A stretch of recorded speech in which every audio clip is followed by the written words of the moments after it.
কারণ ভাই যারা আসলে জামাত বাংলাদেশের সবসময় ৩-৪ নম্বর দল, যেরকম নাকি আগের বার হইতো। আওয়ামী লীগ কি করেছে, জাতীয় পার্টিকে টাইনে আইনে প্রধান বিরোধী দল বানাইছে, হয়েছে, হইতে পারছে? ওর তো এটা হওয়ার যোগ্যতাই নাই। তো এখন আপনি এই দলকে নিয়ে আইনে মানাবেন প্রধান বিরোধী দল, হবে নাকি? এটা হবে না, এটাই স্বাভাবিক। আমরা দেশে যারা প্রধান বিরোধী দল থাকবে তারা তাদের রাখবেন আপনি দূরে দূরে রাখবেন।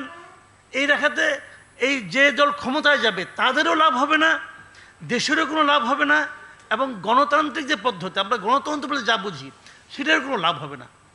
আপনি যতই যুক্তি দেন, জার্মানি নিয়ে আসেন, সুইজারল্যান্ড নিয়ে আসেন, সব যুক্তি উদাহরণ নিয়ে আসেন ভাই, আমাদের দেশের বাস্তবতা হলো এই দেশের রাজনৈতিক দল হলো বেসিক্যালি দুইটা, আওয়ামী লীগ আর বিএনপি।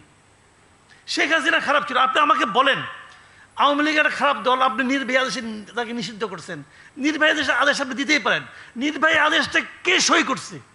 আপনি কে ভাই?